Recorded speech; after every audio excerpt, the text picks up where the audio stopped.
Bismillahirrahmanirrahim. Assalamualaikum warahmatullahi wabarakatuh.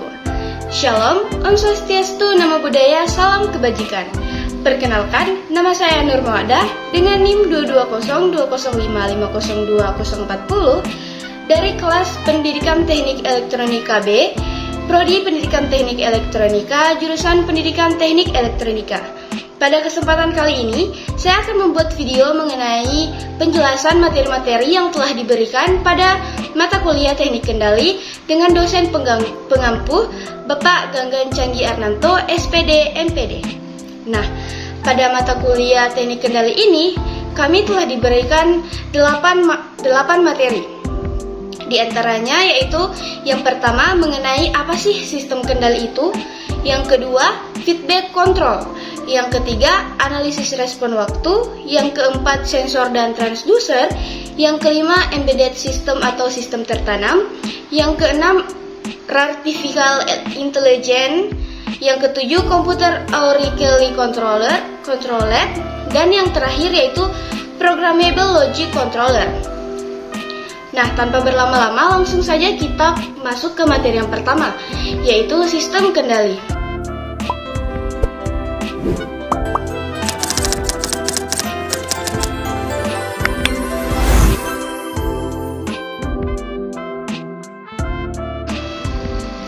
Nah, pasti teman-teman bertanya-tanya, apa sih itu sistem kendali?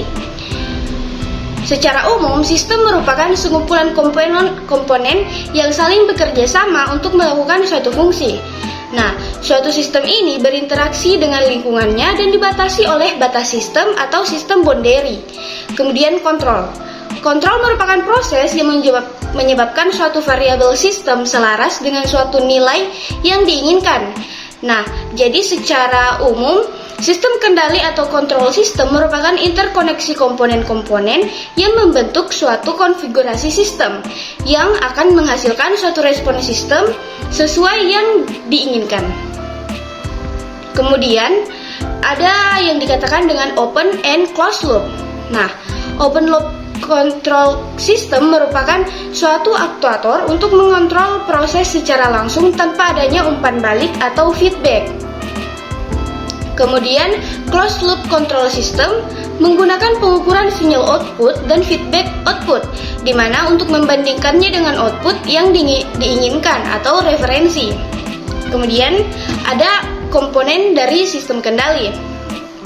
Yang pertama yaitu variabel yang dikontrol, di mana variabel aktual yang dijaga pada nilai tertentu yang diinginkan di dalam sebuah proses. Kemudian yang kedua yaitu variabel yang diukur, di mana kondisi dari controlled variabel pada saat tertentu dalam pengukuran. Yang ketiga yaitu sensor mengukur controlled variabel dan menghasilkan sinyal output yang mewakili statusnya.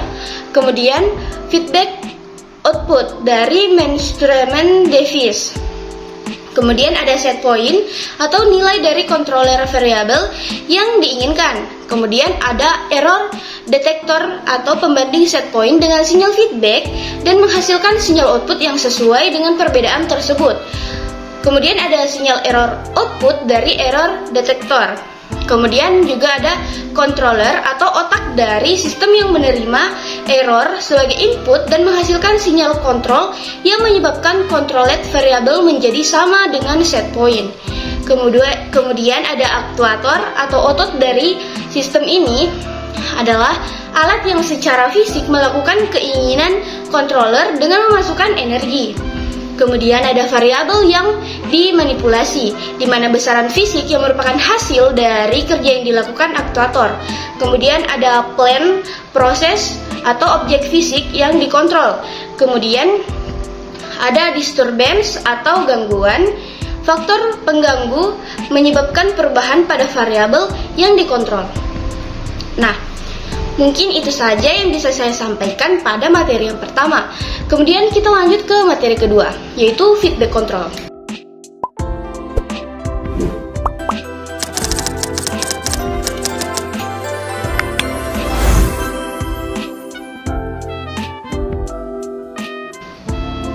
Nah, Pengertian dari feedback control yaitu merupakan pengendalian umpan balik, di mana proses mengukur keluaran dari sistem yang dibandingkan dengan suatu standar tertentu, di mana terjadi perbedaan-perbedaan atau penyimpangan-penyimpangan akan dikoreksi untuk memperbaiki masukan dari sistem selanjutnya. Nah, sistem pengendalian umpan balik disebut juga dengan istilah negatif feedback, karena hasil dari balik yang negatif akan dikendalikan supaya menjadi baik untuk masukan proses selanjutnya. Nah, contoh yang paling umum dari feedback control ini adalah sistem termostat di dalam suatu alat pendingin. Nah, adapun umpan balik negatif. Umpan balik sendiri merupakan berarti sebagian keluaran dari rangkaian yang dikembalikan dalam masukannya. Nah, berarti satu sinyal campuran yaitu sinyal masukan asli dari rangkaian seluruhnya, dan bagian yang dikembalikan dari keluaran akan dimasukkan ke dalam masukan penguat, di mana yang dikembalikan bisa merupakan suatu arus keluaran atau voltase tertentu. Nah, kemudian materi ketiga yaitu analisis respon waktu.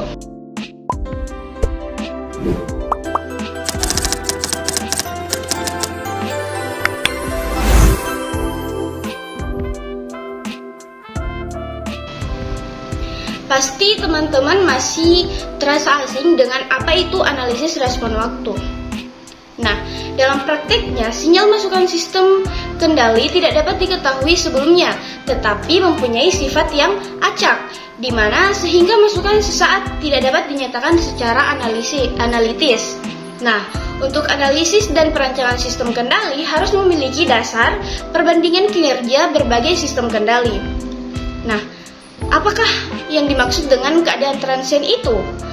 Nah, keadaan transien merupakan suatu keadaan sistem sebelum mencapai keadaan yang mantap atau tunak atau steady state, di mana keadaan tunak adalah keadaan respon sistem ketika responnya sudah mengikuti bentuk masukannya. Jadi, biasanya diperoleh sesudah dalam waktu yang lama. Nah, respon transien ini merupakan respon pada masa transisi awal sebelum mencapai keadaan akhir. Nah, apa sih transien itu? Respon transien merupakan respon sistem yang berlangsung dari keadaan awal sampai keadaan akhir. Kemudian steady state. Nah, respon steady state merupakan kondisi keluaran sesudah habisnya respon transien hingga waktu relatif yang tidak terhingga. Kemudian materi yang keempat yaitu sensor dan transducer.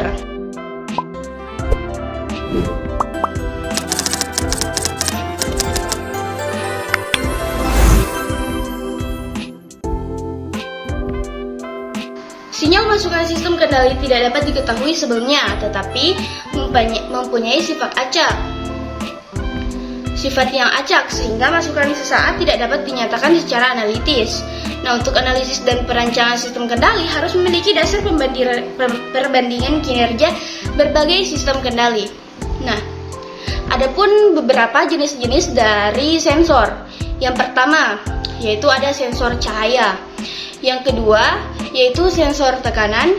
Yang ketiga, yaitu sensor proximity. Selanjutnya yaitu sensor ultrasonik. Yang kelima yaitu sensor kecepatan. Yang keenam yaitu sensor magnet. Dan ada juga yang dimaksud dengan sensor suhu. Kemudian transducer dibagi menjadi dua, yaitu transducer pasif dan transducer aktif. Nah, transducer pasif ini yaitu transducer yang dapat bekerja bila mana terdapat energi tambahan dari luar. Sedangkan transducer aktif yaitu transducer yang bekerja tanpa adanya tambahan energi dari luar, tetapi dia menggunakan energi yang akan diubah itu sendiri. Selanjutnya yaitu embedded system atau sistem tertanam.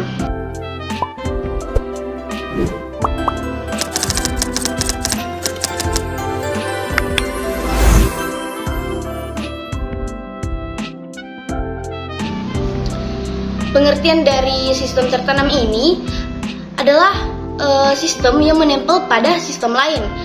Sistem embedded ini merupakan sebuah sistem rangkaian elektronik digital yang merupakan bagian dari sebuah sistem yang lebih besar, yang biasanya bukan berupa sistem elektronik.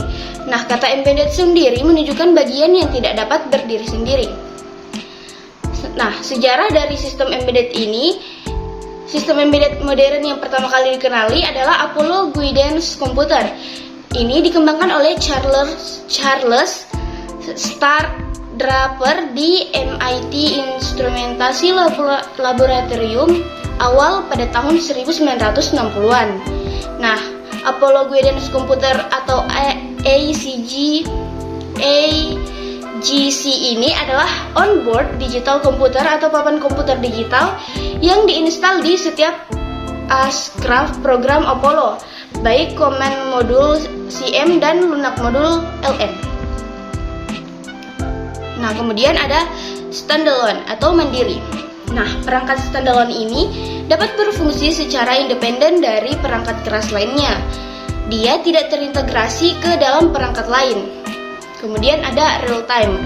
Nah, sistem embedded dengan tugas-tugas spesifik yang dilakukan dalam periode waktu spesifik disebut dengan sistem real time, di mana sistem real time terdiri dari hard real time dan soft real time system. Kemudian ada network kit. Sistem embedded yang dilengkapi dengan interface network dan diakses oleh suatu jaringan seperti lokal area network atau internet disebut dengan networked information application. Kemudian yang keenam yaitu artificial intelligence.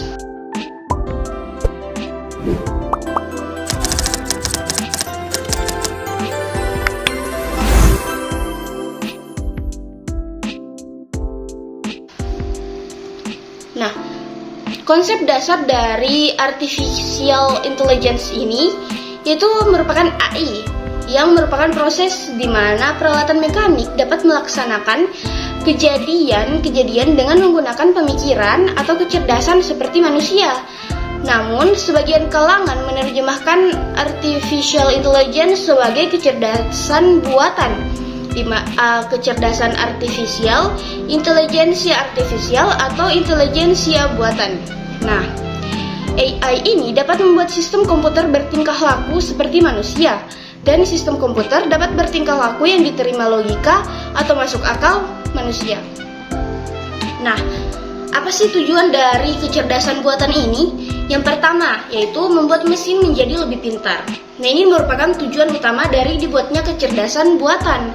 Yang kedua, yaitu memahami apa itu kecerdasan. Kalau yang ini merupakan tujuan ilmiahnya. Yang ketiga, yaitu membuat mesin lebih bermanfaat. Nah, kalau yang ini merupakan tujuan dari entrepreneurial. Nah, apa sih perbedaan dari pemrograman AI dan konvensional? Kalau AI dia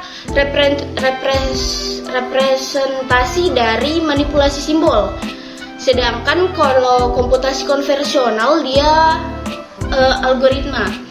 Kemudian kalau AI itu memberitahu komputer tentang suatu masalah, sedangkan kalau komputasi konvensional dia memerintah komputer untuk menyelesaikan masalah.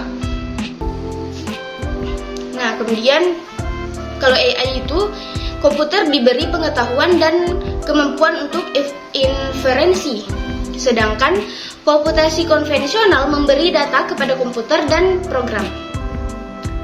Nah, selanjutnya yaitu yang materi ketujuh atau komputer numerically control.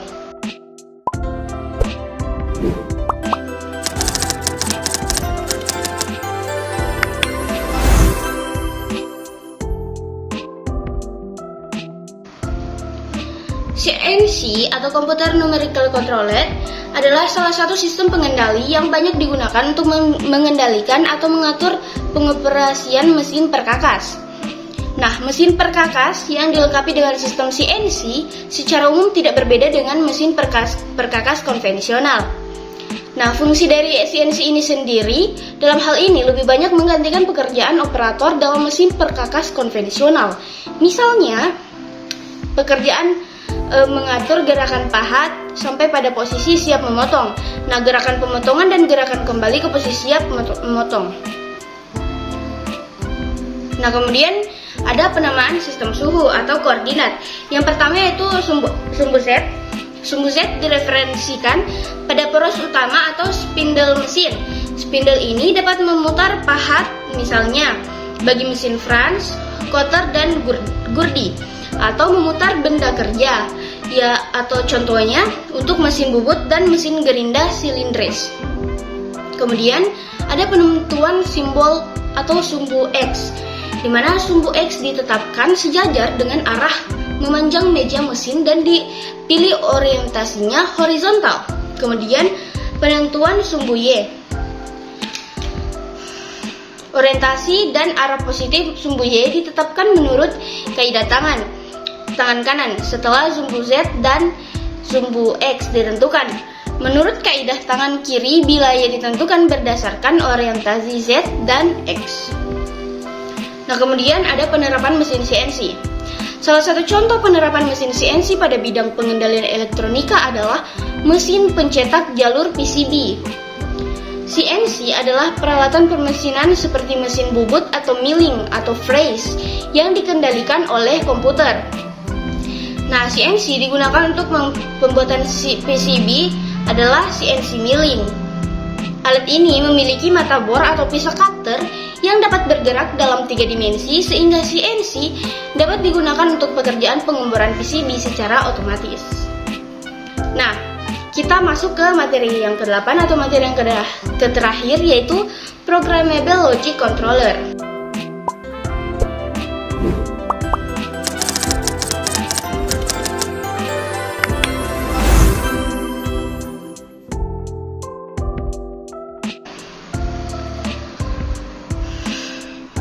Nah, sistem komputer yang dirancang untuk tujuan pengontrolan atau proses atau mesin industri mudah dikoneksikan dengan perangkat I/O. Nah, apa sih sejarah PLC ini? PLC dikembangkan sekitar tahun 1968 oleh GM atau General Motor. Nah, ditujukan untuk menggantikan kontrol relay yang tidak efisien dan high cost. Berbasis komponen solid state atau semikonduktor, secara fungsional kemampuannya terbatas pada operasi kontrol relay. Nah, adapun beberapa contoh dari perangkat luar I/O yaitu ada photoelectric switch, ada limit switch, ada solenoid, ada servo motor, kemudian ada proximity switch dan stepping motor. Nah, itulah tadi penjelasan dari materi-materi yang saya dapat pada mata kuliah teknik kendali. Mungkin itu saja yang bisa saya sampaikan. Lebih dan kurangnya mohon dimaafkan. Semoga apa yang saya jelaskan dapat bermanfaat bagi kita semua. Wabillahi taufiq wal hidayah. Wassalamualaikum warahmatullahi wabarakatuh.